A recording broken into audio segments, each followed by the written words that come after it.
Welcome to FSHD Straight Talk, the podcast where we dive deep into living with FSHD. I'm your host, Tim Hollenback, and I'm on the journey with you. Having FSHD, I understand the challenges it brings to patients and their families. We're in this together, and this podcast is a space where we swap stories, share advice, and talk to experts to get the latest news. There's plenty to say about living with FSH muscular dystrophy, so let's get straight to it.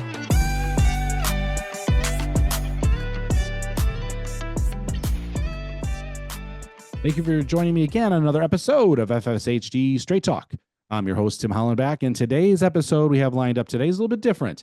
We wanted to highlight a certain program that was awarded for some undergrads over at Stanford. And one of the names you're going to probably recognize is Heloise Hoffmann, and then her cohort, I guess you could say, is Alice Finkelstein. And they both come on this episode to talk about their $50,000 undergrad award to help fund FSHD therapy. Yeah, that's right. You heard me correct. That's the dollar amount. They talk about the brainstorming process, how they went through this. They had to give a presentation over this, and it was only 10 minutes. Like, talk about an elevator pitch with FSHD, right? They nailed it. They win it, and it is quite an interesting conversation. Now, what I love about this is another generation, younger generation coming up. This is on their radar. I ask even Alice a little bit like, why FSHD? And she talks about that. I mean, we know why. Heloise says why. She has the disease. And she's been a real, I mean, I don't like to use the word rock star, but that kind of persona. She's done so much for the FSHD community already as her young age. And the fact that she's taking her educational life and attacking FSHD. She's fascinated with all the bioscience of FSHD, and she's taking that interest and knowledge and attacking something that can actually help not just herself, but our community. So I love walking through what that process was about. I'm not a scientist. I'm not even close to going to Stanford, smart enough for that, of course. But to have people on the show to share this is good news for our community. People in our community making a difference, bringing people outside of the community to help make a difference is key. So I hope you enjoy this episode and really learn about this project and what it can do for our community. So without further ado, here's my conversation with Heloise and Alice.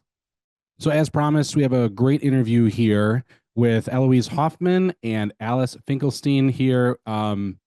This has been kind of talked about quite a bit in the FSHD community, this project that you both have been a part of. You had to give a pitch. Lots of kind of unpack. So, I mean, it's a really cool project, story, etc., which I don't know enough about, which is why you guys are here to kind of talk about it. And, like, I guess, how did it all start with what we're talking about today with this Stanford project? Mm-hmm. So I guess it goes back to last summer, or really the winter before, because that's when we were getting chosen for Stanford's iGEM team.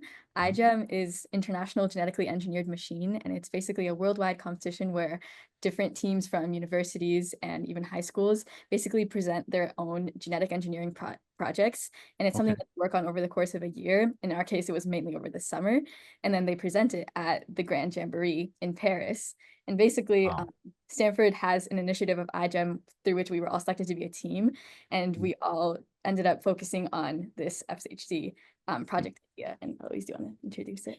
Yeah, so the beginnings of this project really date back to, as Alice mentioned, like about almost a year and a half ago, when we selected this project as our iGEM idea. And it was, as a patient myself, it was a project that I felt I had a very personal connection to, but it really became the team's project throughout the course of the past year. And it was such an exciting opportunity to get funding and infrastructure and such stellar mentorship to be able to make our project idea from a seed into reality. And it's been such an empowering experience for me to get to work on it and really take back control of this disease, and for the whole team to get to be part of it too. And then getting to raise awareness about FSHD on the international stage at the Jamboree that Alice mentioned in Paris in the fall was an amazing opportunity as well. And now that our support through the iGEM program at Stanford is kind of like rolling over to the next generation of iGEMers. We are continuing to push the project forward, which has been really exciting as well. So then this project lives on then to the next like team, so to speak, or the next season or year? How does that work? Yeah, so the iGEM team actually chooses their own project every year. So we're Okay. actually continuing the project separately from iGEM right now. But we can talk a little bit about that too. Oh, yeah. Basically, after the summer ended, we were looking to continue the project, and Stanford has so many different opportunities, and one of them is the undergraduate entrepreneurship program by Sarah Fan ChemH. And so basically through that, teams are able to present their idea as like more of a pitch and basically win funding for continuing the project if they get chosen. And so that was a lot of like presenting and learning different ways to kind of make our idea more something that we would want to form as a longer term project. And that's what we've been working on, because we ended up being able to acquire the funding through that competition, and now we're pushing the project further. So what kind of funding did you receive for this? So through the program that Alice mentioned, we were able to acquire a $50,000 grant to push this project forward, which was such an amazing opportunity. I mean, I'm sure we would have found a way, if not through this program, to continue working on this project, given its importance and relevance. But acquiring this funding also came with a lot of resources and support. And so we're really grateful for this opportunity, and also for the fact that we're now able to really push this project forward with these great resources. So what makes this project different than other research to FSHD of treatments and studies on the disease and so forth? What makes this different? Yeah, we can comment a little bit on the kind of scientific basis behind this research. So if you're listening to this right now, you've probably heard a couple of times that DUX4 is the bad gene, or the bad protein at the root of FSHD. So what this DUX4 protein does is DUX4 should be silenced in healthy people, but in people with FSHD, because of a mutation, this bad protein DUX4 gets expressed, turns on a lot of other genes that then lead to muscle death. And that's kind of the molecular basis for FSHD. Our research focuses around delivering an almost competitor to the bad DUX4 protein, which is kind of disguised as DUX4 by utilizing the same domain that binds to DNA and binds to certain genes that are the DNA targets of DUX4, and basically outcompeting and preventing the bad toxic full-length DUX4 from binding at those sites and causing the pathogenic mechanism at the root of FSHD. And so to get kind of into the weeds about what kind of sets this approach apart from all of the other really great and exciting research that's going on, is that this protein is this construct and therapeutic construct that we're trying to develop is composed of entirely human proteins, which from a molecular level has the potential to potentially minimize immunogenic response in the body when it's introduced in the full human system, and it also stops the pathogenic activity of DUX4 at its root. So stops the pathogenic activity of DUX4, therefore intervening with the molecular pathway of FSHD at its root, which is really exciting. And I think also as a patient scientist, it's been a really empowering opportunity to get to incorporate the patient perspective into research. And through iGEM over the last summer, maybe some of you listening here know about this already, but we were able to conduct patient interviews with members of the FSHD Society and the FSHD community, which I think was a really empowering experience for the whole team to get to see who this affects. And so I think the incorporating patient perspectives into the scientific pipeline for FSHD is so crucial, which is also kind of something that sets this project as a whole apart from sometimes, science can feel like it's siloed off from the people that it's actually going to impact. right? Yeah, sometimes it's just like cells in a dish, so to speak, right? So but it's people. It's people, and the fact that you're a person that has the disease, Eloise, and obviously that's the natural connection of why you want to attack this disease or work on this project. Alice, kind of what was then your motivation? Was this just something that kind of lined into something that intrigued you as well?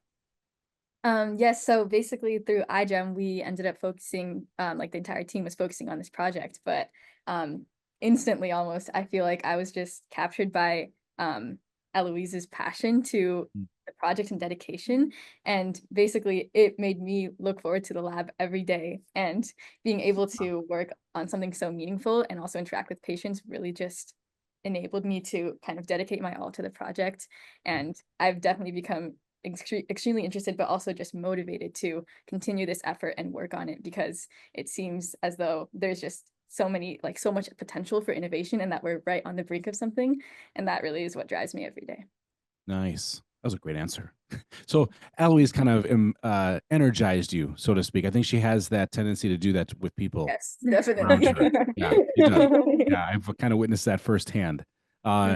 Yeah, and that's something that is amazing. It's definitely putting your money where your mouth is, right? Just to complain about the disease is one thing, like I like to do, or get people to talk about it and this is all fine and good.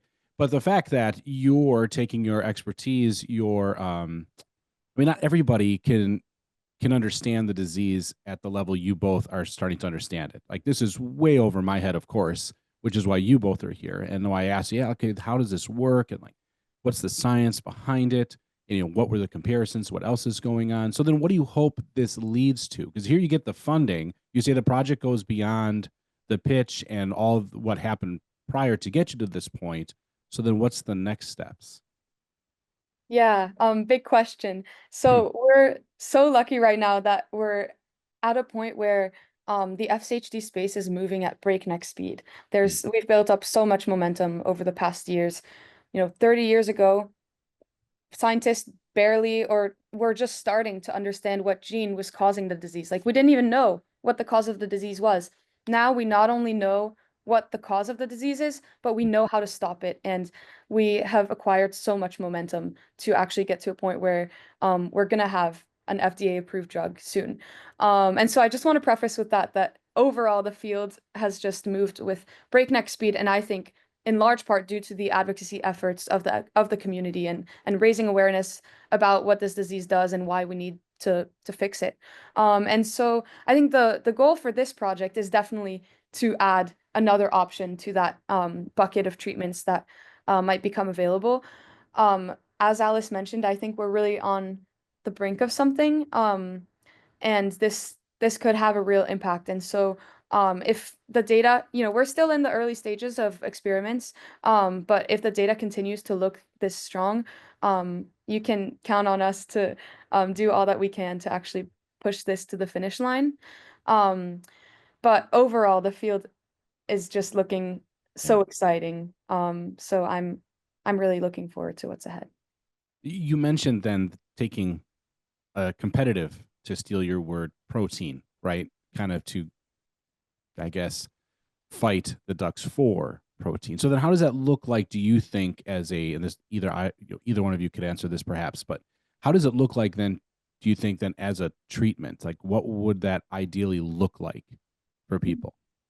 We're currently looking into it being an AAV delivery, and so it would be more of we're hoping that it would be like a one-time injection, but also this is just our preliminary idea, and the field is rapidly changing and coming up with different ways to efficiently deliver constructs into the muscle. And so that's our current idea, but could change. Yeah, exactly. With any gene therapy, there are kind of two sides to the coin. What's the actual construct or the drug that you're trying to deliver, and then how are you going to deliver it and get it where you need it to go. So right now we're focused on, what the actual construct is, what that protein is. And what will come down the line is actually like refining and optimizing how it gets delivered. But because we are thinking about this in the long term, it is something that we've been starting to think about. And as Alice mentioned, AAV, which are a form of like a viral vector derived from viruses, but they have been shown to be generally safe and effective. And of course, any drug using these viral vectors would have to undergo rigorous testing to ensure safe and effective delivery. And that kind of feeds into another advantage of our approach, is that these viral vectors are actually really good at infiltrating cells and dumping gene therapies in there. But they have like a pretty small capacity. Like you can't fit huge constructs into these little viruses. But our protein is actually like small enough that it would fit really nicely in this package and be able to be theoretically delivered really easily into muscle if we're able to target it right. So yeah, very Interesting. exciting potential for a one-time treatment. But of course, a lot of research needs to Right. happen before we get to that point. Right. I mean, this is kind of where we are now, and it's not necessarily wishful thinking because it's science, right? And you'll just pivot as it kind of shows you, right? And your research takes you to certain directions that maybe you thought you'd never go. It's just always exciting because I always try to get into the minds of the person listening, right? And they want to hear, well, how quick is this going to happen? And like, how promising really is this? And I know we can't promise, cures, treatments, etc., but this does sound promising, which is a big difference, of course. So we're looking at that's how the delivery system is through that virus vector. I've heard that kind of term before. Makes sense to me, right? In order for your body to kind of accept that, so it gets in there. That sounds good. Now, is that going to be something that can be even used with patients that have FSHD at a very young age, like the early onset, like under 18 years old? Is it going to be able to help that community, do you think? Yeah, so I have a very personal connection to the early onset community. I mean, some of the I've met some wonderful parents who are working with the early onset chapter, and I was diagnosed at 13. So if a treatment was kind of out on the market at the time where I was diagnosed, I wouldn't have been able to take it for 5 years. And that's, what anyone living with FSHD under the age of 18 is kind of facing at this moment, especially at this really exciting time when we are on the brink of a treatment. And so there's kind of two sides to it, is, the scientific side of, is it safe to deliver this to children, and the regulatory side of like, would it be approved for children? I don't think we can comment on like the scientific safety side, because we just, we haven't done that research. There, like, I don't think we are trained enough in the world of viral vectors to say affirmatively one way or another. But I can say that before being approved, the FDA would make this drug, just like any other drug, undergo very rigorous safety testing. In terms of the regulatory side, we can't make any promises as well, because this is a huge behemoth that we're facing. But it's really important, at least to me, to advocate very strongly and to continue partnering with the early onset community to make sure that we're standing up for everyone with FSHD, not just the people who fit within a certain age range, or the ambulatory, or the people who fit certain exclusion or inclusion criteria, because this community is one with such unique strength and unity, and we can't let anyone get left behind. We're all in this together, and we've all been advocating for the past decades and for this disease, and it's just there. I don't see a world in which it's fair. And I don't see a world where we can call it a win to get a drug approved if it doesn't include everyone. So for sure. Yeah. And the fact that it's on your mind, right? You've lived through that. You've met the people as well that are in that same space, and we don't want to leave them behind. So that's why I had to bring it up, because I know there'll be people listening like, okay, so I have a child then with this. And I think where it stands now, that's a great place, that it is obviously part of the initiative, it sounds like, right? We want everybody included. That's a lot of your push. That's a lot of your goals. So what's then the next hurdle that you foresee? Like, what's that next hurdle or step? I think as of now, we're trying to move, I guess, our testing further and basically show like further validity. And so Mhm. that has to be taken in different steps. Right now we're working on packaging the protein that we were mentioning into the viruses and then using that for downstream assays. But all of it takes time and involves a lot of different steps that we didn't even foresee when we were. Yeah. Yeah, and I think something that I've realized, and I'm sure you have realized too, like as we get more and more involved in research, is that these things take a lot of time and a lot of effort. We're also kind of in the stages right now of optimizing the ideal construct, so that we make sure that we really have the best, that we make the best drug out there, and even just the process of like creating the DNA sequences that encode for our constructs takes, you know, a couple of weeks. And just this morning, like one of like the creating the sequences fails, and then you have to like think about why it failed and try doing it again, which sets you back. So there's definitely a lot of frustration in the process when things don't go right. And I actually just came from the lab as well, from cells all dying and taking too long to grow. So there are always a lot of setbacks and signs that you can't predict, because you know, you get everything ready to run your experiment and then you realize, oh, your cells all died, so you have to start over. And that's just, you know, how science works. But to me, it's Oh, sort of like part of, and I mean, I feel a very strong sense of urgency. Like I'm like we want to get this done as soon as possible. Um, but at the same time, it's kind of fun to have these challenges and to think about, you know, right. what went wrong, how can we make it better? Um, and so I think to anyone in the audience thinking, you know, why is it taking so long to actually get this done and get a drug on the Yeah. market? Yeah. These things take a lot of time, and but people, scientists are in the lab, you know, Mm. day in, day out, much past your typical 40-hour work week, Mm. um, driven by this passion to get Yeah. these treatments out there. So Absolutely.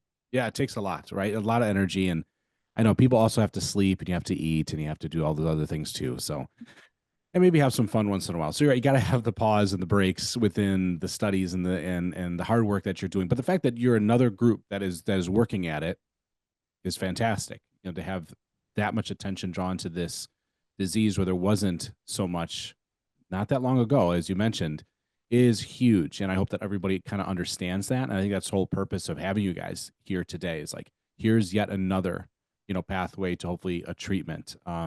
And to me, it has to be said too, like you're you're the young generation of FSHD fighters, right? I mean, it's good that it's that in a way it is past. It's on your radar. Someone that is in the hunt, not as old as like someone like myself. That you know that to me means a lot too. That it's being passed to a no, whole nother generation that's attacking it as well. Is is huge. So then, where do you guys see this, or where do you see yourselves in, like, let's say, a year from now? I mean, I guess nobody knows what happens in a year. I think Right. our current, or like for me, we can each talk about it. But we're planning on working on this project and really fleshing it out as much as possible. Mhm. We're kind of just seeing where the data will take us. So that will be like our guiding principle. But we're both still continuing our undergraduate studies, and so Mhm. we're learning so much about the things that we're doing in the lab and also what that means and their implications. So just continuing the research. yeah, absolutely. To me, I think it's really important to be data driven above all else, because I think especially with the personal connection, it's really easy to get excited about initial promising Right. data, but um we all know what can happen if you kind of take that one step too far. Mhm. So I want to make sure that, you know, for the sake of everyone in the community, I want to make sure that whatever we do is driven by both science and urgency.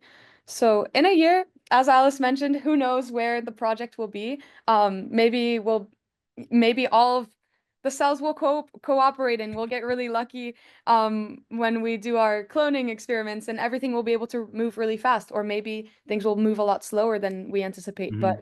Um, but I'm definitely in a year, I'll definitely still be working on this project and also continuing my undergraduate studies. So I guess that's the thing, is we're both still Yeah. students in college at the same time. So Hey. trying to balance classes with the research, with all the other things that are going on in college. But it's definitely an exciting time. Mhm. And we're having a lot of fun while we're at it. I also I wanted to mention briefly that none of this would have been possible in the slightest without our whole iGEM team and all of our mentors and supporters throughout the process, which we already talked about a little bit, but I want to give another special Please. shout out Yeah. to our iGEM team. We were a group of 8 working together over the past year, and over the past summer we were working full time, and we also had some really, really stellar and supportive mentors who guided us along the way and are continuing to guide us today. So